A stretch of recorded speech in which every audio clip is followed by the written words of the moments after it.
Well, it's a topic of a conversation that's been going on for several years with the leadership of the Board of Trustees. You know, the last full contract I signed was a 5-year contract back in 2012. And I think some of the board hoped that I might extend that a little bit longer. And in fact, I will extend it a little bit longer. Um, we began thinking about what the natural pause points in a presidency might be, and the big one is, I think, finishing up a 10-year strategic plan. We're more than 90% of the way through the Elon commitment. I think in classic Elon style, we're not going to wait until 2020 to begin thinking about the next strategic plan. In fact, I would suspect that Elon's next strategic planning committee will be formed sometime in late 2018, anticipating a year's work, and by late 2019 have a new plan ready for the new decade. That would be my estimation of the timetable. And it seemed to me to be the best thing for the university to have the person who was in charge of leading that planning and leading that visioning be here to see that plan through. I think it would not be appropriate for me to chart a course for the university till 2030 and then depart my post. So it'll be better for the new president to have that responsibility for being one of the principal architects of the next strategic plan for the university. And then the second major factor was the campaign. We were originally thinking of maybe even announcing this departure 6 months ago, and we decided that would not be in the best interest of the campaign. The campaign is going really well, and I think the board and I saw that it would be natural for us to get through the quiet or leadership phase of the campaign before I leave. And then it's always been the plan. In fact, we began planning at this retreat what the kickoff of the public phase of the campaign was going to look like. It's going to happen in the Schar Center in the fall of 2018. And it really seemed to me that would be a great moment for a new president to stand up there and announce the campaign goal and to have a lot of dollars already in the bank for the campaign. And so I think those were the two principal timing reasons. But it was all about timing. It was very emotional. It was very, very emotional for me and for the board. I mean, I think they all knew that they didn't know precisely when I was going to be leaving, most of them, but I think they had a sense that, well, this could be coming down the pike relatively in the not too distant future. But I think there was this sense of, oh my God, the day is here, and so it was a combination of sadness for the board and for Elon, and happiness for me, and an overwhelming sense of appreciation. But I have to tell you that the chair of our board of trustees, Carrie Anderson, and the person who is going to chair the presidential search committee, Wes Ellenberg, demonstrated some of the best leadership I've ever seen by members of the board of trustees, because there was never any doubt that this was going to be a successful transition. They just, okay, we've all heard Leo, now where are we going to go from here? And they outlined, a vision for how this process was going to work. And I think certainly by the end of the weekend, even before the end of the weekend, the board had a great sense of confidence that the university was going to be in a really good place. This is going to be one of the top academic jobs in America. There are a lot of wonderful people who are going to want to be the 9th president of Elon University. And so I think people took heart in that idea as well. So it was a hard weekend, and of course there were a lot of people in my life who were not in that room that I needed to talk to before this news became public. And so I was when I wasn't in board meetings, I was on the telephone calling people and letting good friends of the university and chairs of the other boards and councils of the university sharing the news with them. For the most part, it wouldn't be about a single accomplishment like a building or a school starting a new school.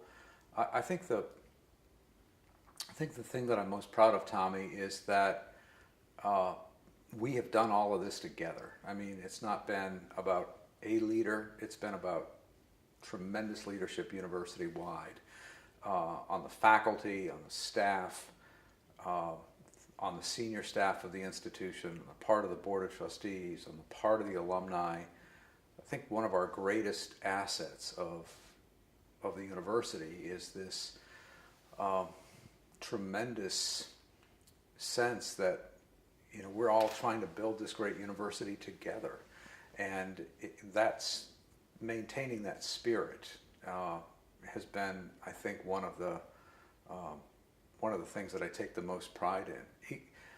Elon has a fantastic culture, and that's the most important job of a university president, is to maintain a strong culture. There's this old expression in management that culture eats strategy for breakfast, meaning you can have all the strategic plans in the world, but if you don't have a strong university culture, you're not going to be able to get anything done.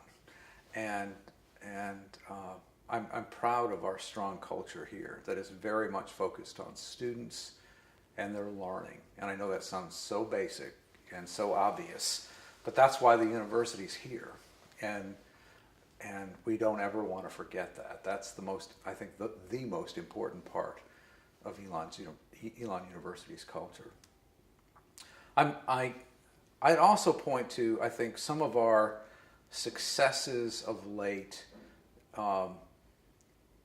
which are only beginning, and ones that I want to see advanced decades into the future, to make Elon a more welcoming place for those that might not have the opportunity to attend this college or university without some significant assistance. And my heart is so closely tied to the Center for Access and Success, our Odyssey Scholars programs, the Elon Academy, everything the university is doing to reach out to bright young people and give them access to education. Access to education is what it's all about for the future of this country. And I don't care whether my liberal friends believe that, my conservative friends believe that. I think it might be some of the only common ground that we have left, but it is, in the 21st century, in a knowledge economy, if you're going to advance in life, you have to have education. And I see it as, and I said this to the board this weekend, it's not a 5-year goal, it's not a 10-year goal, it's not a 20-year goal. This is something Elon's going to be focused on for the next 40 years, is continuing to acquire resources so that we can make an Elon education accessible to as many bright students as possible. It's really an interesting question to sort of juxtapose to where we are in our country right now, but I'll point to the work that we've done in building interfaith cooperation on campus. I mean, I'm proud of the fact that we have a blossoming religious and spiritual life program on this campus, and that we're welcoming of people from every faith tradition under the sun. And I just believe that's a part of what you come to university for, is part of your liberal arts education, is to know something about the cultures of the world, which, and importantly, religion is a part of every culture. And the alternative to that is ignorance and hatred and bigotry and so again, it points to the the centrality of an educated population to democracy, and that's why we're into this work. Is that this is about it's not inclusion for inclusion's sake. It's inclusion because you want to create opportunity for people, economic opportunity. You want to create opportunity for people to advance their lives. And all of those things happen when you create an environment for learning where every single person can flourish, regardless of their race or their ethnicity or their religion or any other aspect of their background. People learn best when they feel like they belong and like they're going to be encouraged and supported, and I think we have an obligation at Elon to help every student succeed here who comes, and that happens when you do the kind of hard work that Elon is doing to shape an environment that welcomes everybody of goodwill. There are so many moments that stand out. I can't even begin to enumerate them all. I think about some of the special visitors that we've had at Maynard House, guests of the university, and I think particularly these days, because he's not well, of Archbishop Desmond Tutu, who was our house guest for 2 days, and a person we also had an opportunity to visit with when we visited South Africa, a living saint on the earth. I mean, somebody who has worked his entire life and dedicated his entire being to making the world a more just and wonderful place. But I would also emphasize that you don't have to have access to world leaders to find extraordinary people who are associated with Elon, and to me, it's not so much about events as it is about the personal relationships. That I have met so many extraordinary, what I think of as golden human beings, people who are just the most selfless, generous, caring, wonderful people who in dozens and dozens of ways are just behind this university every day. Last week we lost Edna Truitt-Noyes, class of 1944, biggest benefactor of the Elon Academy, endowed with her late husband Doug the Truitt Center for Religious and Spiritual Life. Tremendous loss to this university. Knowing Edna Noyes was one of the great joys of this presidency.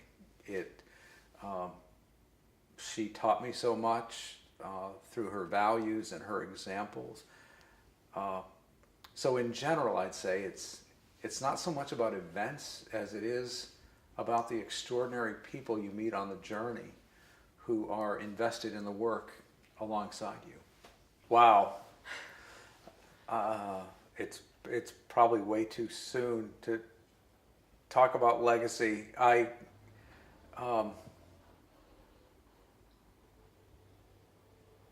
have found myself thinking about Dr. Danieli a lot recently, and I said to Lori last night as we were standing around cleaning up after dinner that, and we were kind of reviewing who I had talked to about my news and who I hadn't talked to, and I said, I always imagined myself talking to Earl about this decision, and I missed that opportunity by a few months. Now there's a legacy. Tremendous legacy, and I remember Earl summed it up really well.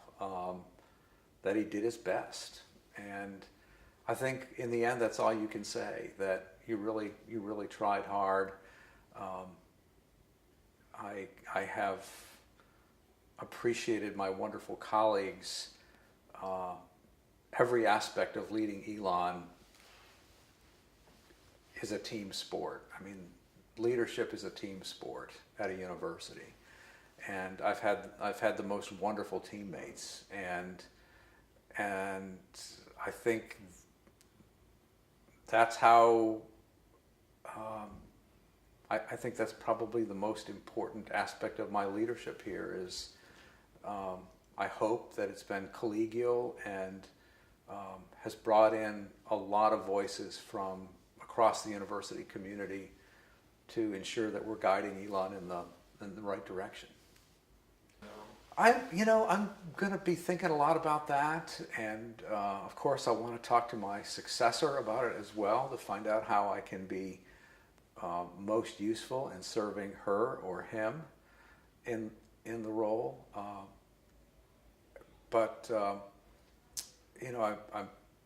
immediately going to turn my attention to a writing project that Peter Felton and I have already begun, and thinking about another book project together.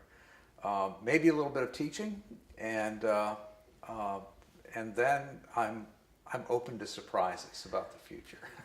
I tell them they have the best job in the world, and that's how I would sum it up.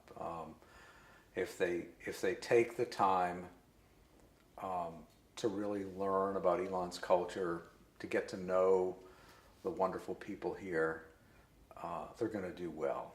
And Elon's on a marvelous trajectory. It is taking its place among the best colleges and universities in the United States, and they have a unique and special opportunity to put their own mark on the institution, which is the privilege of a lifetime. So I'm looking forward to meeting that colleague and encouraging them and cheering them on as Earl Danieli and Fred Young have done for me.